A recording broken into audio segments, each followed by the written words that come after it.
বলে রমাদান শাহরু উম্মতি,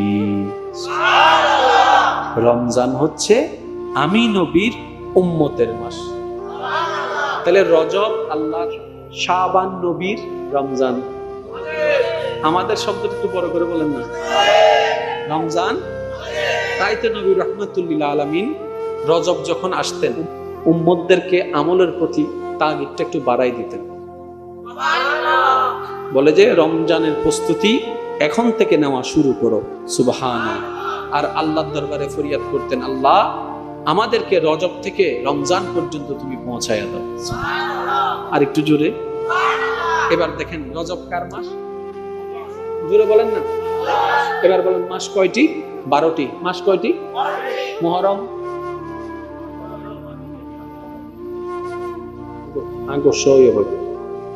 আওয়াজ বেরখানা বড় করে হন আসুন। মুহররম, সফর, রবিউল আউয়াল, সানি, জমাদিল আউয়াল, মাশাআল্লাহ, রজব, শাবান, রমজান, শাওয়াল, জিলকাত, জিলহজ। মাস আরেকটু জোরে। এই 12টা মাসের ভিতরে কোন একটা সময়ে আল্লাহ পৃথিবীর বুকে হাজার অলৌকিক ঘটনার ভিতরে একটা ঘটনাকে কুদরত দিয়ে ঘটিয়েছেন, সেটার নাম হচ্ছে মেরাজ। সেটার নাম কি? মেরাজ। সেটার নাম হচ্ছে মেরাজ। এই 12টি মাসের কোন মাসে হয়েছে এই ঘটনা? আরো জোরে, রজব মাসে হয়েছে। তার মানে রব্বে কারীম এই ঘটনা বাস্তবায়নের জন্য 12টি মাসের মধ্যে একটা মাসকে বাছাই করেছেন, যার নাম হচ্ছে রজব। আর নবী বলে রজবু শাহরুল্লাহ। আল্লাহ নবী বলেন ওই রজব হচ্ছে আল্লাহর মাস। তার মানে হাবিব এর মেরাজের জন্য আল্লাহ নিজের মাসকে বাছাই করেছেন। এই মেরাজের ভিতর অনেক তাত্ত্বিক জ্ঞান, অনেক গবেষণা, কারণ বাছাই করেছেন কে? কোরআনের উদ্ধৃতি দিয়ে আল্লাহ পাক জানাই দিচ্ছেন কোরআনের মাধ্যমে, সুবহানাল্লাযী আসরা বিআবদিহি লাইলাম মিনাল মাসজিদিল হারাম ইলাল মাসজিদিল আকসা। আর একটু জোরে। কেমন নবীর উম্মত হয়ে জন্মেছি জানেন? যে আল্লাহকে দেখার জন্য সমস্ত স্পেশাল বান্দা নবী রাসূলরা দেওয়ানা ছিলেন, সেই আল্লাহ দয়া করে মেহেরবানি করে আমাদের নবীকে মেরাজে নিয়ে দেখা দিয়েছেন। নিজে থেকে দাওয়াত দিয়ে নিয়ে গিয়ে দেখা দিয়েছেন। আচ্ছা এবার বলেন, আপনি কাউকে দাওয়াত দিলেন, উনি নিজে থেকে আসলো, আপনি শুধু রিসিভ করেছেন, এই একটা সম্মান। আর একটা হচ্ছে আপনি ওনাকে আনার জন্য গাড়ি পাঠাই দিছেন। স্পেশাল কোনটা?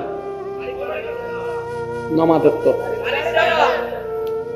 অননয় শুন গাড়ি পাঠাই, শুধু গাড়ি পাঠাইছে তা না, স্পেশাল ভিআইপি গার্ড গুলোরে পাঠাই দিয়েছে। যাও সবাই আজকে দুনিয়ার ভুবনে, আল্লাহ আমাদের ডিউটি তো অন্য জায়গায়, আল্লাহ পাক বলে আমি বলছি যাও, কাতারবদ্ধ হয়ে দাঁড়াও। সমস্ত ফেরেশতার সর্দার হচ্ছে জিব্রাইল। আল্লাহ জিব্রাইলকে নেতৃত্ব দান করে দিলেন। ওই জিব্রাইলের নেতৃত্বে লক্ষ লক্ষ ফেরেশতা আল্লাহর মনোনীতরা এবার যেতে লাগলেন দুনিয়ার বুকের মধ্যে। কাকে আনতে? এবার দেখেন, আপনি আমি যদি কাউকে গাড়ি পাঠাই আনি, সেটা আমাদের এলাকায় আমাদের দৃষ্টিতে ভিআইপি পারসন, আল্লাহর চাইতে বড় কেউ নাই। ওই আল্লাহ যাকে এত স্পেশাল ভাবে আনছেন, নিজের বিবেককে প্রশ্ন করে দেখেন ওই নবী কত স্পেশাল। আর একটু জোরে বলবেন না সুবহানাল্লাহ। ভালো থাকতে যদি আমরা চাই, ভালো থাকার জন্য কিছু করতে, আবার কিছু ছাড়তে, কিছু বাদ দিতে, কিছু করতে। এই ভালো থাকার যতগুলো ফর্মুলা আছে তার মধ্যে সবচেয়ে স্ট্যান্ডার্ড ফর্মুলা কি জানেন? ভালো রাখুন, ভালো থাকুন। অন্যকে যে ভালো রাখে সে নিজে ভালো থাকার রাস্তা করে। যে অন্যের মুখে হাসি ফুটাতে পারে লিগেলি পাবে, মূলত সে নিজের মুখে হাসি ফুটানোর একটা রাস্তা করে নিয়েছে। যে অন্যের মুখে আহার তুলে দিতে পারে, মূলত সে নিজের রিজিকের মধ্যে বরকত নিয়ে এসেছে। বলেন সুবহানাল্লাহ। কারণ সবকিছু দেনওয়ালাকে, আর একটু জোরে, তো ওই আল্লাহ দেন কখন এটা আপনাকে আগে শিখতে হবে। কি করলে আল্লাহ দেন সেটা আপনাকে আগে জানতে হবে। আল্লাহ দেন কখন, এক কথায় বুঝে রাখেন, যখন আল্লাহ খুশি হয়। যখন আল্লাহ কি হয়, জোরে বলেন না, যখন আল্লাহ কি হয়। এবার আসেন, তাহলে আমাদের একটাই কাজ, সেটা কি জানেন? আল্লাহকে খুশি করা। আর একটু জোরে বলবেন না? সমস্ত সৃষ্টির বান্দার একটাই কাজ, আল্লাহকে খুশি করা। যেমন একটা জিনিস দেখেন না, বর্তমান বিজ্ঞান বলে গাছেরও প্রাণ আছে। একটা গাছ যখন ছোট থেকে বড় হয়, আমরা বিশাল গাছ দেখি, কত কত বছর কেটে যায়।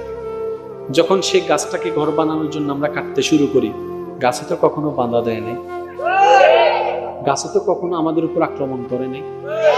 কেন?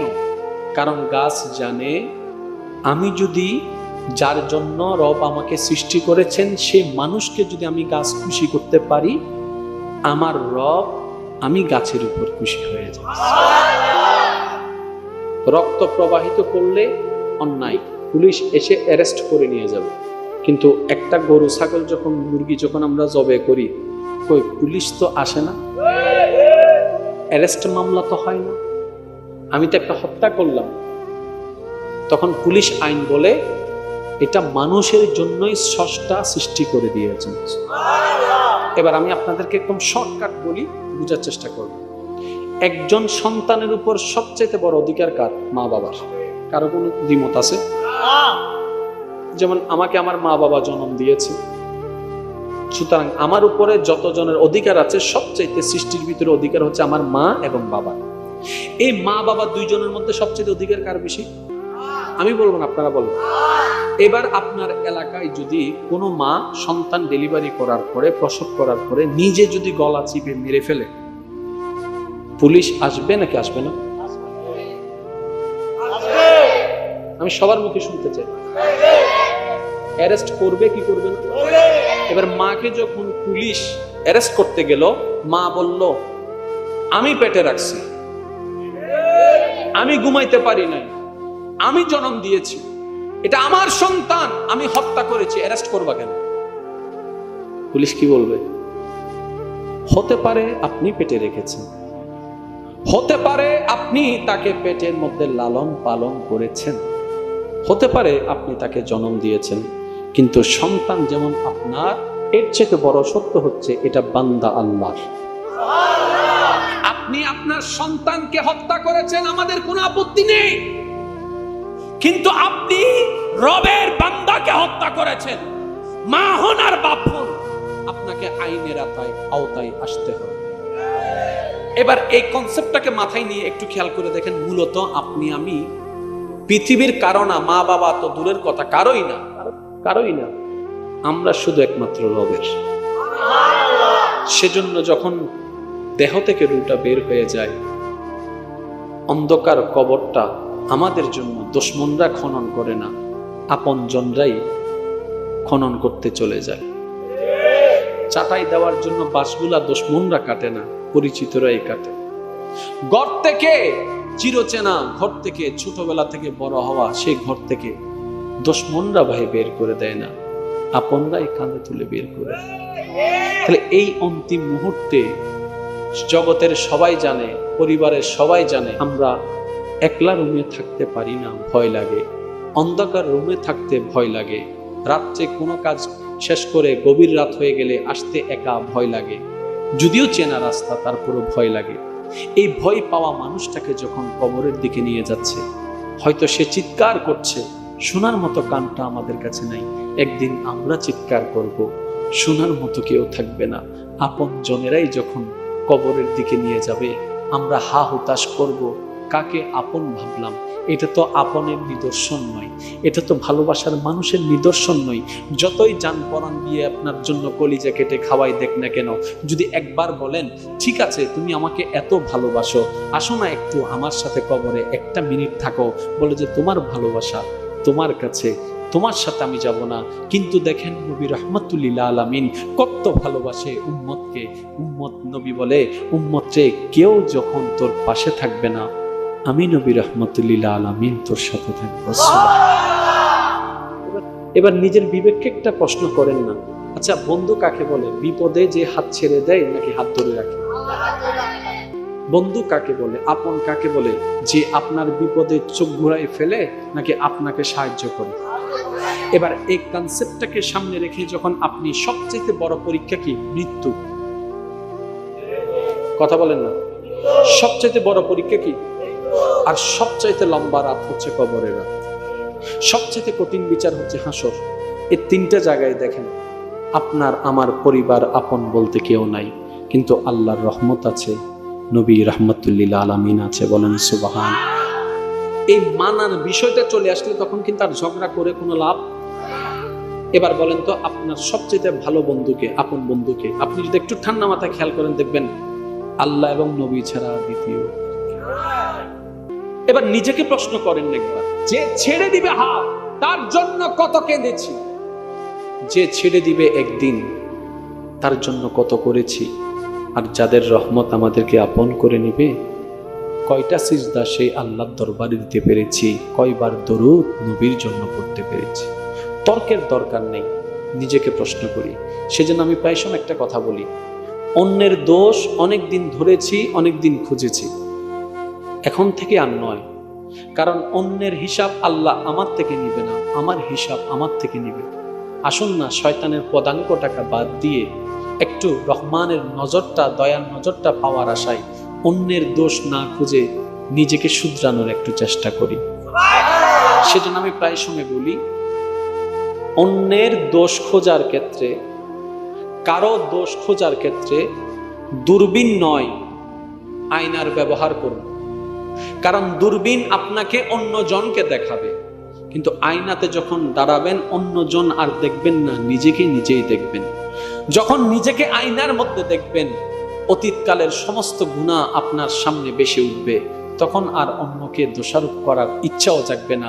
গুনাহ থেকেও বেঁচে যাবেন, নিজের ভুলগুলোর জন্য তওবা করার। আপনার গবেষণার আরো হাজার গুণ উপরে আমাদের নবীর আজমত।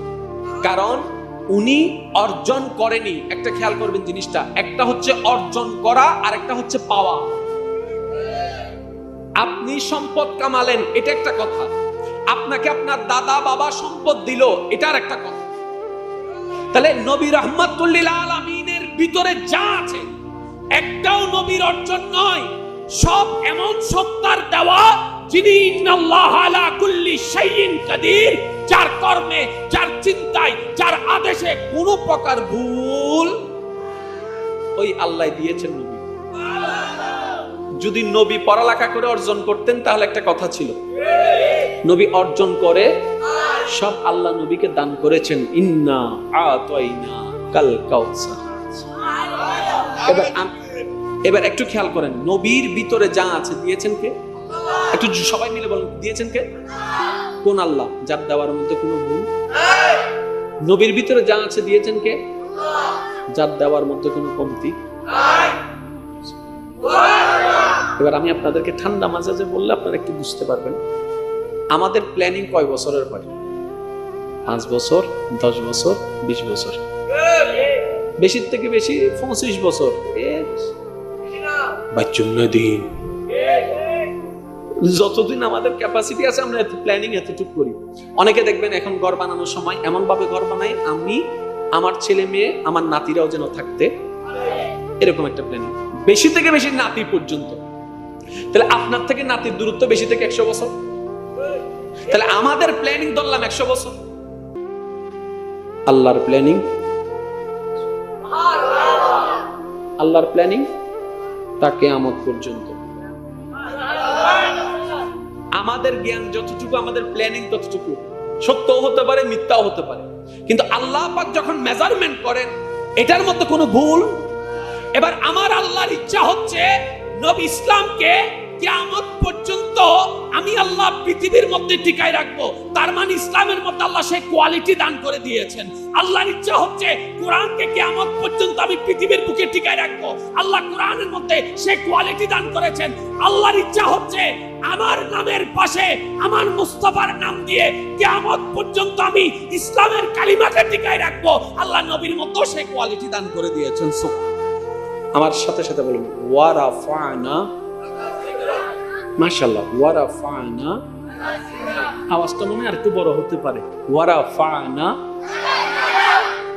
সবার আলহামদুলিল্লাহ মুখস্থ। আল্লাহ আমার নবীর, আমাদের নবীর ভিতরে সব দান করেছেন যতটুক দরকার, যেভাবে দরকার,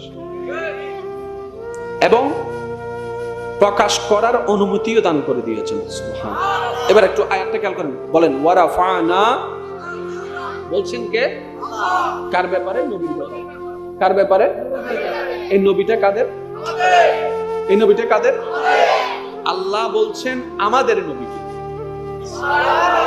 ভাগ্যটা কত ভালো দেখেন, যে আল্লাহর জন্য সৃষ্টিকুল পাগল, সেই আল্লাহ আমাদের নবীকে কত সম্মান দান করেছেন। ওই নবীর উম্মত বানাই আমাদেরকে কত সম্মানিত বানাই দিয়েছেন। সুবহানাল্লাহ। এটা আমাদের জন্য প্রাউড ফিল করার বিষয়, শুকরিয়া আদায় করার বিষয়। আল্লাহ পাক বলছেন ওয়ারাফানা লাকা যিকরাক, হাবিব বন্ধু, হাবিব বন্ধু, আমি আল্লাহ আপনি নবীর জন্য আপনার সম্মানকে, আপনার প্রশংসাকে, আপনার তারিফকে, আপনার জিকিরকে, আপনার শানকে, আপনার মানকে, এক কথায় আপনার জিকির, আপনার কথা, আপনার প্রশংসাকে আমি আল্লাহ বাড়িয়ে দিয়েছি। গ্রামার একটু খেয়াল করবেন, বাড়িয়ে দিয়েছি, বাড়িয়ে দিচ্ছি, একটু খেয়াল করবেন, বাড়িয়ে দিচ্ছি, বাড়িয়ে দিব, বাড়িয়ে দিব হলে ফিউচার, বাড়িয়ে দিচ্ছি হচ্ছে বর্তমান, বাড়িয়ে দিয়েছি, আমি তোমাকে জায়গাটা দিয়ে দিয়েছি। তাহলে দিয়েছি 19 সালে, আজকে 22 সাল, এটা এখনো তোমার। তা আল্লাহ বলছেন আমি আল্লাহ আপনি নবীর শান, মান, ইজ্জত, সম্মানকে আমি বাড়িয়ে দিয়েছি। তাহলে বাড়ানেওয়ালা বাড়িয়ে দিয়েছে। আজকে 2022 সালে আপনারা এখানে বসে কি করছেন? 2022 সালে জায়গায় জায়গায় মাহফিল হচ্ছে কেন? 2022 সালে আজানের মধ্যে নবীর নাম নেওয়া হচ্ছে কেন? তাহলে এবার আমরা ভাবলাম, আমরা বললাম, আমরা আজানের মধ্যে নবীর নাম নেওয়ার কারণে নবীর সম্মান বেড়ে যাচ্ছে। আমরা মাহফিলে, তফসির মাহফিলে যখন আমরা নবীর শান বর্ণনা করি, তখন নবীর সম্মান, শান, পরিচিতি বেড়ে যাচ্ছে। আমরা মনে করলাম কোরআন তেলাওয়াতে যখন নবীর শান পড়ি, তখন নবীর সম্মান বেড়ে যাচ্ছে। রব্বে করিম বলেন না না না, তোমাদের বলার কারণে, তোমাদের ওয়াইজের কারণে, তোমাদের আজানের কারণে, তোমাদের তেলাওয়াতের কারণে আমার নবীর শান বাড়েনি, বাড়বে না, বরং ওটা তো আগে থেকে বাড়িয়ে দেওয়া হয়েছে। ওই বাড়িয়ে দেওয়াটা তোমরা এখন বলে বলে নিজেদেরকে দামি বানাচ্ছ। আলেম উলামা সম্মান, আপনার বড় ভাইয়ের সম্মান নাই, ছোট ভাইয়ের এত সম্মান কেন?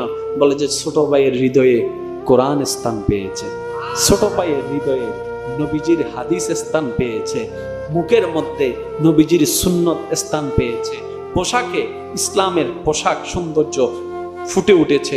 এক কথায় ওই নবীর সুন্নতকে আপন করে আমরা নিজেরাই নিজেদেরকে সম্মানিত করেছি। আমরা আমাদের বলার কারণে নবীর সম্মান বাড়ে। জোরে বলেন, নবীর সম্মান বাড়ে। কারণ নবীর সম্মান আমাদের মুকাফেক্ষী নয়, আমরা নবীর সম্মানের মুকাফেক্ষী। আর একটু জোরে বলেন। এই ছোট্ট ছোট্ট বিষয়গুলো যদি আমরা একটু ক্লিয়ার হয়ে যেতে পারি, তাহলে আমাদের অনেক বড় বড় সমস্যা সমাধান হয়ে যাবে। আল্লাহ আমাদেরকে একটু বুঝার তৌফিক দান করুন। আর ঝগড়া নয়, একটু শান্তিতে থাকতে চাই। দুনিয়াতে বাঁচবেন আর কয়দিন? দেখতে দেখতে অনেকটা দিন শেষ হয়েছে। এখনো সেই আগের মতো ঝগড়াঝাটি, মনোমালিন্য, হিংসা, বিদ্বেষ, লোভ, আমিত্ব, অহংকার, এই সমস্ত জিনিস নিয়েই আমাদের দিন কাটছে। তো নিজের ভালো নাকি পাগলও বুঝে। কই আমরা তো এতটুকু বুঝতে পারলাম না। ঝগড়া করে অতীতে শান্তি পাই নাই, এখন কিভাবে পাবো? অন্যের রাস্তায় বাঁধা দিয়ে আগে কখনো শান্তি পাই নাই, অন্য কেউ পাই নাই, আমি কিভাবে পাবো? ওই অশান্তিময় মানুষের মনকে শান্তি বানানোর জন্য যে সাবজেক্টটা দরকার, এটার নাম ইসলাম। একজন বোন বোরকা পরে স্কুটার নিয়ে গেলেন, কিছু উগ্রপন্থীরা অন্য একটা স্লোগান দিলেন। এই এতজনের ভিতরে আমাদের একজন বোন এমন একটা ধ্বনি বলেছে, যে ধ্বনিটা হাজার ধ্বনির উপরে এমন ভাবে ফ্লাশ হয়েছে, সারা বিশ্ব প্রকম্পিত হয়েছে ওই আল্লাহু আকবরের ধ্বনিটা। এই বোনটা যেন আমাদের সকল দিনী বোনদের জন্য একটা অনুপ্রেরণা হয়, যেখানে পর্দা করাটা বাঁধার সম্মুখীন। যে দেশে পর্দা করাটা একদম চাইলেই ইজি, এই দেশের ভাই বোনরা যেন, এই দেশের বোনেরা যেন এই বিষয়টাকে একটু মাথায় নেয়। ওই বোন যদি বাঁধার সম্মুখীন হওয়া সত্ত্বেও পর্দা করা না ছাড়ে, আমাদের জন্য তো বাঁধা নাই, আমরা যেন পর্দা করে রবকে খুশি করতে পারি। এটার তীব্র নিন্দা জানাই। কারণ যার যার বাঁচার অধিকার, জোরে বলেন না, যার যার বাঁচার অধিকার। আজকে মেয়র সাহেব এখানে বসা, আমাদের আজকে ধর্মীয় অনুষ্ঠান নিয়ে এসেছেন, কালকে অন্যদের ধর্মীয় অনুষ্ঠান ওনাকে যেতে হবে। এবার আমি যদি প্রশ্ন করি, মেয়র সাহেব আপনি তো আমাদের, ওইখানে গেলেন কেন? তখন উনি বলবে আমি কারণ আমি সবার। কথা বলেন না কেন? আমি সবার, কারণ আমার এই স্থানের পিছনে, চেয়ারের পিছনে আমার এলাকার সর্বস্তরের মানুষের অবদান, সুতরাং আমি সবার জন্য কাজ করব। কথা বলেন ঠিক কিনা? তাহলে প্রত্যেকটা কিছুর একটা সিস্টেম। আমি বলতে চাই এতটুকু, আপনি যদি আপনার পরিবারের মানুষকে অল্প কাপড় দিয়ে রাখতে চান, চালাতে চান, এটা আপনার ব্যক্তিগত ব্যাপার। আমাদের মা বোনদেরকে আমরা সম্মানের সহিত পর্দার মধ্যে রাখতে চাই, এটা আমাদের ব্যক্তিগত ব্যাপার। আপনার জায়গায় আপনি স্বাধীন। আপনার বোনকে যখন আপনি ছোট কাপড় পরাচ্ছেন, আমরা মুসলিম জাতিরা তো কোনো কিছু বলছি না, কারণ এটা আপনার ব্যক্তিগত ব্যাপার। আর কারো ব্যক্তিগত ব্যাপারে নাক গলানো আমাদের ইসলাম, আমাদের নবী আমাদেরকে শিক্ষা দেয় নাই। তো আমাদের বোনরা যখন বোরকা পরিধান করে নিজের কর্মের দিকে যায়, ওদেরকে ঠাট্টা মস্কারি করার অধিকার কারো? আল্লাহ আমাদের সবাইকে বুঝার তৌফিক দান করুন। ইমানদার ভাইয়েরা, ঝগড়া নয়, শান্তি চাই। একটু সবাই মিলে বলুন ঝগড়া, আর একটু জোরে বলুন ঝগড়া, শান্তি চাই। এবার আপনার এই এলাকায়, এই এলাকার নাম কি? মুন্সিপাড়া। অন্য বোয়ালখালীর কথা বাদ দেন, শুধু মুন্সিপাড়ার কথা বলেন। এই মুন্সিপাড়া, এখানে কি কি কারণে অশান্তি হচ্ছে আমি বলছি, আপনারা শুধু মিলান। জায়গা, কেউ নাম করে ফেলছে নমাতত্ব, কেউ টাকা কামাই ফেলছে, কেউ বাঙ্গা করবে চারতলা বানাই ফেলছে। তারপরে আপনার টাকা পয়সা, আরো জোরে জামাই বাবুর মতো মিল, একজন আরেকজনের প্রতি শ্রদ্ধা, বাই বাইয়ে এক টেবিলে বসে খাই না। কথা বলেন না কেন? সবকিছুর মূলে কি? গরু লাগাইছে জামিলা, হাঁসে মুরগি লাগাইছে। তো দেখেন হাঁসগুলো তো সব ফারালের ভিতরে, আড়াইলের ভিতরে একসাথে। কথা বলেন না কেন?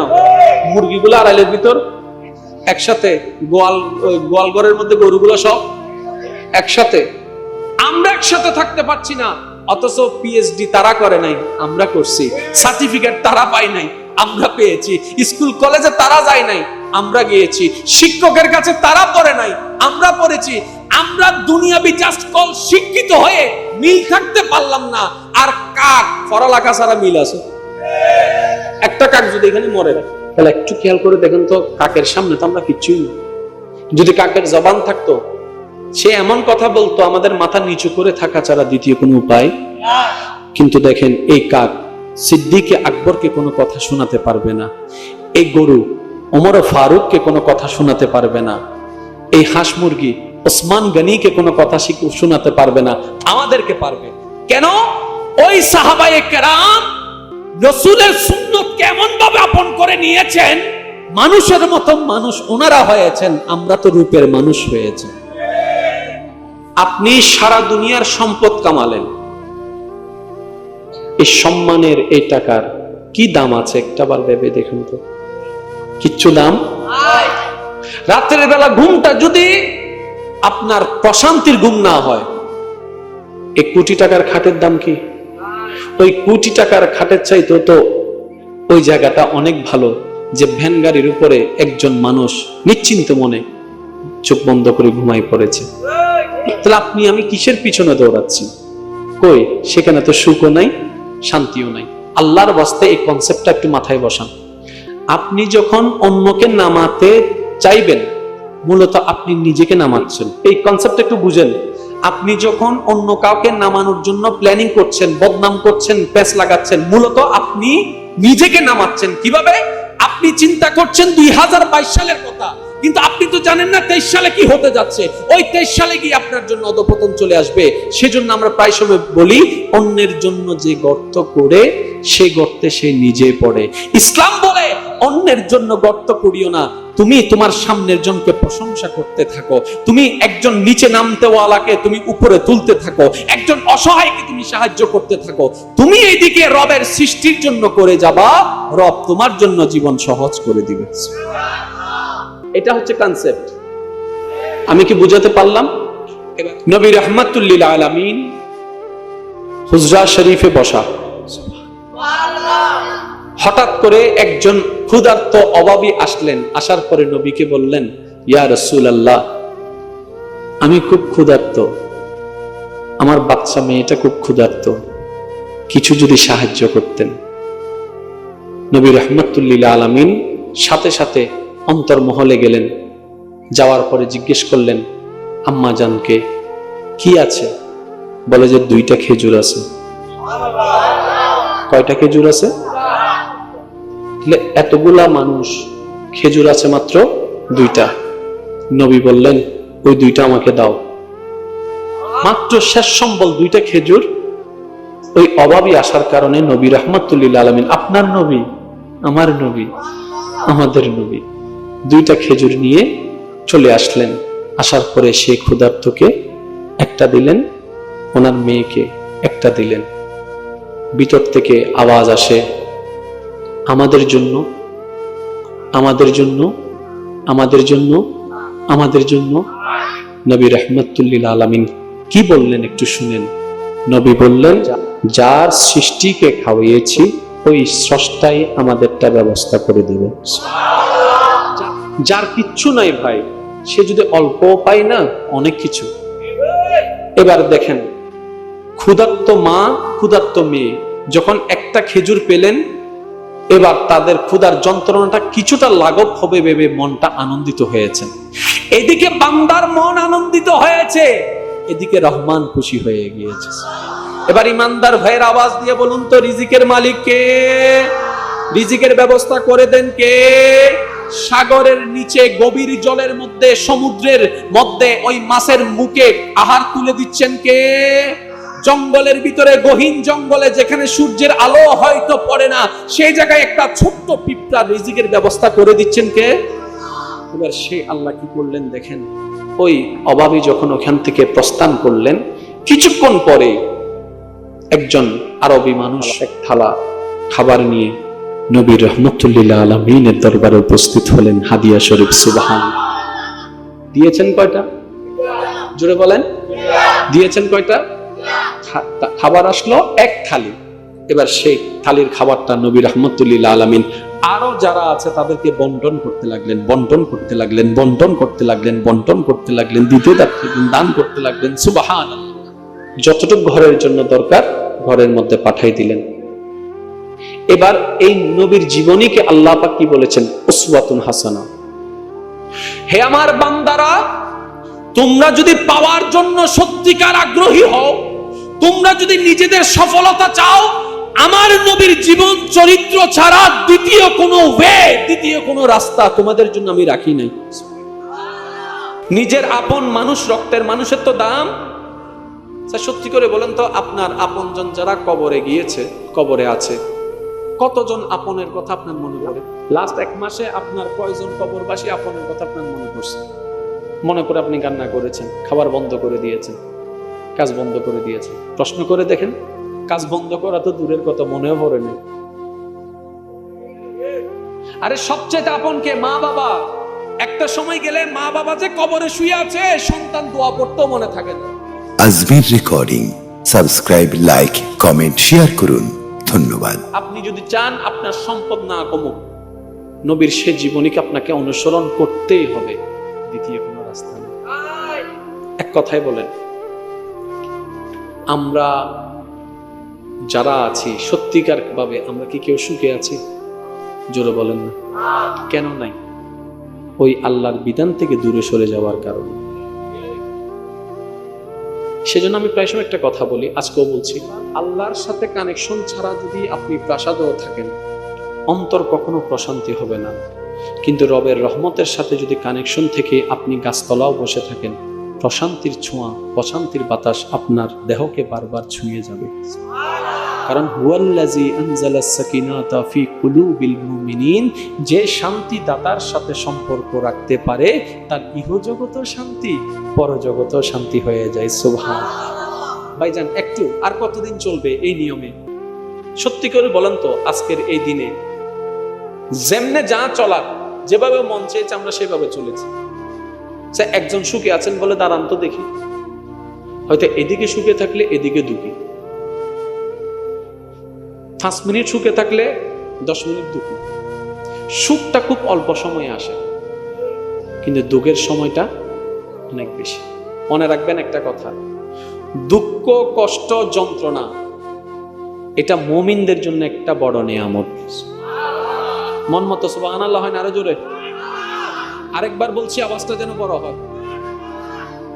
দুঃখ, কষ্ট, যন্ত্রণা, অপবাদ, অপমান, যত প্রকার জীবনে দুঃখ কষ্ট আছে, সব মুমিন বান্দার জন্য এক বিশেষ নিয়ামত। কেমন নিয়ামত জানেন ভাই? যদি সেই দুঃখ কষ্টের মধ্যে উনি ধৈর্য ধারণ করে, আল্লাহ পাক ওনার মর্যাদাকে বাড়ায় দেন। এই দুঃখ কষ্টের মধ্যে যিনি ধৈর্য ধারণ করে রবের সন্তুষ্টির দিকে তাকিয়ে, আল্লাহ পাক ওনার জীবনে গুনাহ মাফ করে দেন। এই দুঃখ কষ্ট হয়তো ওনার গুনাহ মাফের কারণ, না হয় মর্যাদা বৃদ্ধির কারণ হয়ে যাবে। সেজন্য দুঃখ কষ্ট যতই আসুক, মুমিন বান্দার মুখে হাসি থাকে। কারণ মুমিন বান্দা জানে, রাত যত গভীর হয়, সূর্য উদয়ের সময়টা তত সন্নিকটে আসে। কিছুদিন আগে একজনে, কথা বলেন না আরেকটু জোরে, সুইসাইড করছে না গুলি, ওই ফেসবুকে লাইভে এসে কত রকমের নানান কথা শোনা যাচ্ছে। আচ্ছা, এই জায়গায় যদি আপনি হতেন, এতক্ষণ কোথায় থাকতেন? জোরে বলেন। ওই ভাইটা এখন কোথায় আছে? ওনার জন্য কি পরিবার থেমে আছে? খাওয়া দাওয়া থেমে আছে? দেশ থেমে আছে? সত্যি করে বলেন, ওই ঘটনা ঘটার পরে 1 দিন 2 দিন যেভাবে ফেসবুকে আলোচনা শুরু হয়েছে, আজকে আর আছে? সে খুলে দেখুন তো ফেসবুকে। উনি চিন্তা করেছেন অন্তত আমার কদর, আমার সম্মান, আমার মূল্য এখন না বুঝুক, আমি যদি মরে যাই পরিবারে বুঝবে। এটা ওনাকে শয়তান এনে দিয়েছে, উনি বশ হয়ে গিয়েছে, সুইসাইড করে ফেলেছে। কিন্তু দেখেন 2 দিনের বেশি মনে রাখে নাই। আপনি সেই সুইসাইড করে এখানেও নষ্ট, ওইখানে নষ্ট করার দরকার কি? বরং তার চাইতে বুদ্ধিমানের কাছে একটা কাজ করেন না, যতই দুঃখ কষ্ট আসবে আপনি শুধু বলবেন নিজের মনকে, ইন্নাল্লাহা মা'আস সাবিরিন, ইন্নাল্লাহা মা'আস সাবিরিন, ইন্নাল্লাহা মা'আস সাবিরিন। শয়তান যতই আপনাকে কৌশল বুদ্ধি দেখ না কেন, আপনি বলবেন ইন্নাল্লাহা আলা কুল্লি শাইইন কাদির, ইন্নাল্লাহা মা'আস সাবিরিন। দেখবেন আপনার অশান্তি মন শান্তিতে ছুঁয়ে যাবে। আজকে আমি একটা কথা বলি, সবার কথা বাদ দেন, যাতে জাত টানে কাকড়ায় গাঁট টানে। সিটাঙের একটা কথা আছে, যাতে জাত টানে কাকড়ায় গর্ত টানে। আপনার কাছে অন্য মানুষের দাম নাই মানলাম, নিজের পরিবারের রক্তের মানুষের তো দাম আছে। কথা বলেন না ভাই, এতটুকু তো আছে, এটা নিয়ে তো কোনো আপনাদের দ্বিমত নেই। নিজের আপন মানুষ, রক্তের মানুষের তো দাম। সত্যি করে বলেন তো, আপনার আপনজন যারা কবরে গিয়েছে, কবরে আছে, কতজন আপনের কথা আপনার মনে পড়ে? লাস্ট 1 মাসে আপনার কয়জন কবরবাসী আপনের কথা আপনার মনে পড়ছে? মনে করে আপনি কান্না করেছেন, খাবার বন্ধ করে দিয়েছেন, কাজ বন্ধ করে দিয়েছেন। প্রশ্ন করে দেখেন, কাজ বন্ধ করা তো দূরের কথা, মনেও পড়ে নেই। আরে সবচেয়ে আপন কে? মা বাবা। একটা সময় গেলে মা বাবা যে কবরে শুয়ে আছে, সন্তান দোয়া পড়তেও মনে থাকে না, জিয়ারত করতেও, মা বাবার জিয়ারত করতেও মনে থাকে না। আপনি একটু নিজের এলাকায় খবর নিয়ে দেখেন, এরকম হাজার সন্তান আছে। মানুষ একটা লিমিটেড সময়ের জন্য আবেগে থাকে, ওটা যখন শেষ হয়ে যায় মানুষ আবার নর্মাল হয়ে যায়। এখন যদি একটু খেয়াল করে দেখেন, মা মারা গেলে আমি বাঁচবো না অনেকে বলে, কিন্তু বাস্তবতা দেখা যায় হাজার মা মরে গিয়েছে, এমন সন্তান বেঁচে আছে। এই সীমিত সময়টাকে শয়তান কাজে লাগিয়ে আমাদেরকে আল্লাহর বিপক্ষে করে নেয়। সেজন্য ধৈর্যের ছাড়া দ্বিতীয় কোনো রাস্তা, আর একটু জোরে বলেন, ধৈর্য ছাড়া দ্বিতীয় কোনো রাস্তা। সমস্যা তো আমাদের জীবন অনেক না। আল্লাহ রসুলের কাছে একজন সাহাবা আসছেন, ইয়া রাসূলুল্লাহ, আমার জীবন প্রবলেম লেগেই থাকে, সমস্যার সমস্যা, সমস্যার সমস্যা। নবী বললেন, তোমাকে একটা ওজিফা বলছি, সব সময় এটা আদায় করার চেষ্টা করব। ইয়া রাসূলুল্লাহ কি? বলে যে লা হাওলা ওয়ালা কুওয়াতা ইল্লা বিল্লাহ। আরেকটু জোরে বলেন না, বেশি বড় না, একদম ছোট্ট, লা হাওলা ওয়ালা কুওয়াতা ইল্লা বিল্লাহ। যখন মনে পড়বে, আজকে থেকে যখন মনে পড়বে, হাঁটছেন, বসছেন, কথা বলছেন, ঘরে আছেন, যখন মনে পড়বে নবীর হাদিসটার দিকে মনোযোগ দিয়ে শুধু বলবেন লা বিল্লাহ। প্রথমের বলাটা হয়তো আপনার আমার রবের দরবার পর্যন্ত পৌঁছাবে না। কেন? যেই পবিত্র জবান হওয়া দরকার ওই পবিত্র জবান আমাদের কাছে নাই। যেরকম পবিত্র একটা মন হওয়া দরকার সেটাও আমাদের কাছে নাই। সেজন্য হয়তো আমরা যদি বলি যে এখন বীজ রোপণ করব, এখন ফল খাবো, সেটা তো কখনো হতে পারে না। এটা জীবনের একটা অভ্যাস বানিয়ে ফেলুন, লা হাওলা ওয়ালা কুওয়াতা ইল্লা বিল্লাহ। যেই দিন আপনার জীবনের হাজার বার বলাটা একবার রবের দরবারে কবুল হয়ে যাবে, ওই দিন থেকে আপনার জীবন পাল্টানো শুরু হয়ে যাবে। সুবহানাল্লাহ। ইমানদার ভাইরা, নামাজ বাদ দেওয়া যাবে? জোরে বলেন, নামাজ বাদ দেওয়া যাবে? কাজের ফাঁকে নামাজ পড়ে নেবেন, ব্যস্ততার ফাঁকে নামাজ পড়ে নেবেন। এই নামাজকে কখনো আল্লাহর ওয়াস্তে, আমি প্রায় বলি, আজকেও বলছি, সওয়াবের জন্য নামাজ পড়েন না রে ভাই, রবকে খুশি করার জন্য পড়েন। কারণ রব খুশি হলে এমনি সওয়াব দিয়ে দিবে। আমরা যখন সওয়াব চাই তখন শুধু সওয়াব চাই, রবকে চাই না। জোরে বলেন না, বুঝেন না মনে বিষয়টা, আমি সহজ করে দিচ্ছি। আমরা নামাজ পড়ি কি পড়ি না? কথা বলেন। রমজানের রোজা, এই যে দেখেন দুপুরবেলা তৃষ্ণা লাগার পর পানি খাই না কেন? রোজা ভাঙ্গি যায় বুঝে। তো রোজা ভাঙলে কি হবে? গুণও বুঝে। তো গুণ হইলে কি বুঝে? জাহান্নামও যাই বুঝে। এবার এটার উল্টা করেন, রোজা রাখলে কি হবে? সওয়াব হবে। যে সওয়াব হইলে কি হবে? জান্নাত যাই বুঝে। কারো কোনো দ্বিমত আছে নাকি? থাকলে বলেন, আমি একটু দেখি চেহারা আছে। তাহলে কাজটা করলে সওয়াব, কাজটা না করলে গুনাহ।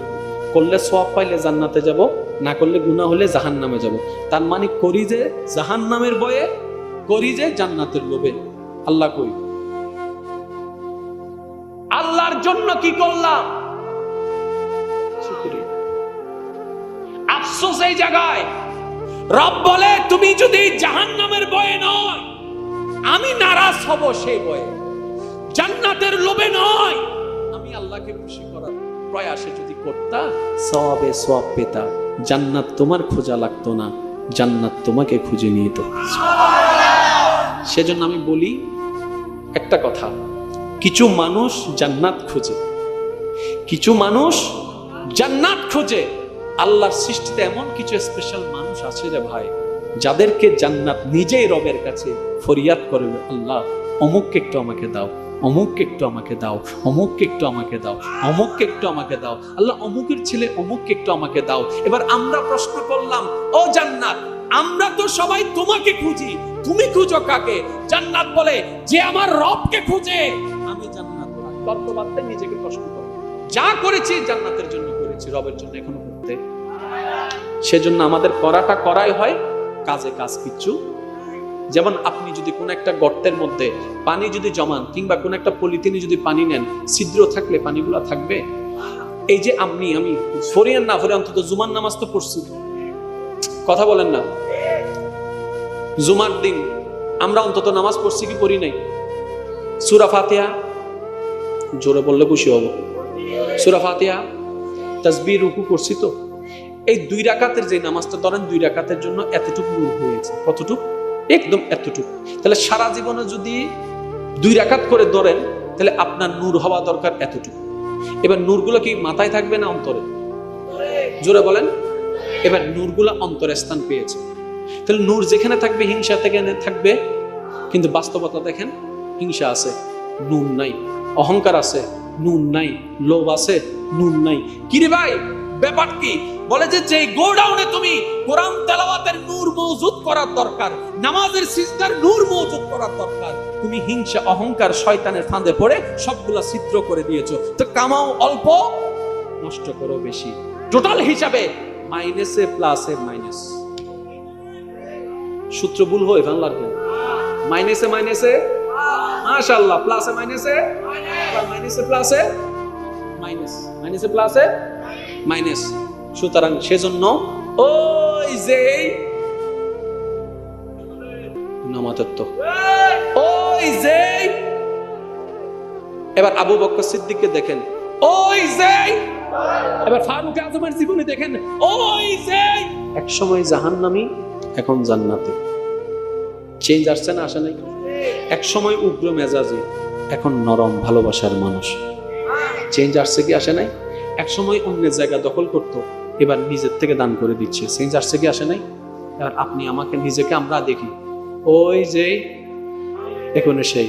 যদি চেঞ্জ করতে চান মাঝখানে একটা সফটওয়্যার আনতে হবে, সেটা হচ্ছে নবীর মোহাব্বতের সফটওয়্যার, আল্লাহর ভয়ের সফটওয়্যার। টোটাল বিষয় হচ্ছে ইসলামের সফটওয়্যার। নামাজটা পড়বেন, আল্লাহর ওয়াস্তে কেউ বাদ দিয়েন না। যতই যা ব্যস্ততা থাকুক অন্তত একবার হলো রবের দরবারে একটু হাজিরা দিবেন। মানে এতটুকু বলবেন, আল্লাহ আমি এসেছি। সুবহানাল্লাহ জোরে বলবেন না?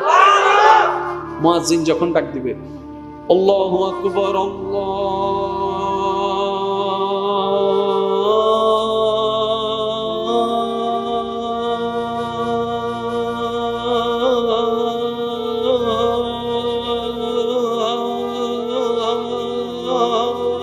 আকবার, যত ব্যস্ততা থাক সুযোগ করে নেবেন। কেউ যদি জিজ্ঞেস করে কোথায় যাচ্ছ, আপনি বলবেন একটু রবের দরবার একটু হাজিরা দিয়ে আসি। সবাই শুনে অবাক হয়ে যাবে, কারণ সবার মুখে শুনেছে নামাজ পড়তে যাই, এই বলে যে রবের দরবারে হাজিরা দিতে চাই। একটু ভিন্ন রকমের কথা শুনলো, একটু কানের মধ্যে অন্যরকম লাগলো। এবার সে বলে যেটা তো বুঝলাম না, তখন আপনি বলবেন যিনি আমাকে খাবারের হাজিরা দিতে যাচ্ছেন, যিনি আমার হাজার গোপন খবর জানা সত্ত্বেও গোপন করে রেখে আমাকে এখনো ইজ্জত বজায় রেখেছেন, ওই রবের দরবারে একটু হাজিরা দিতে যাচ্ছি। কাল হাসরে যে রবের দরবারে হিসাবের খাতা নিয়ে দাঁড়াতে হবে, ওই রবের দরবারে। এবার কেউ যদি জিজ্ঞেস করে তুমি কি 8-10 জনের মতো জান্নাত পাওয়ার স্বপ্ন নিয়ে নামাজের দিকে যাচ্ছ, আপনি বলবেন হাত জোর করে, আমি জান্নাত জানি না, জাহান্নাম বুঝি না, আমি শুধু আমার রবকে চাই, আমার রবকে চাই, আমার রবকে চাই, আমার রবকে চাই, আমার রহমানকে চাই, আমার রহিমকে চাই। এবার সে উত্তরটা শুনে একটু হতভম্ব হয়ে গেল, কিন্তু সবাই তো জান্নাত জান্নাত করে, এ তো দেখি ভিন্ন কথা। আপনি বলবেন রবকে যদি পেয়ে যায় দুনিয়াটাও আমার জন্য জান্নাত হয়ে যাবে। স্পেশাল আর জান্নাত দরকার, এটাও আমি আপনাদেরকে একটু বুঝিয়ে দিলে আপনারা বুঝবেন। মনে করেন এটা পুরাটা জান্নাত, শিক্ষিত ভাইয়ের একটু খেয়াল করবেন, এটা পুরাটা কি জান্নাত। আরো 3 মিনিট বেশি করে ফেলাই ওয়াজ। এটা পুরাটা কি? ঘর বাড়ি হুর গিলমান ফেরেশতা ফল ফলাদি সব আছে এখানে, সব। এটার নাম কি? জোরে বলেন, এটার নাম কি? দুঃখের না সুখের? এবার সব আছে, শুধু আল্লাহর রহমতটা তুলে দেন। ওই ঘরের মধ্যে সাপ বিচ্ছু আগুন সব আছে, আল্লাহর রহমতটা একটু দিয়ে দেন। তা আপনি তো, আমি মনে করেছি জান্নাত মানে ঘর, জান্নাত মানে হুর গিলমান। নয় রে ভাই, নয়। জান্নাত মানে হচ্ছে আমার আল্লাহর রহমত। সেজন্য আমার নবী যেখানে শুয়ে আছেন সেটাকে জান্নাতের টুকরা বলেন।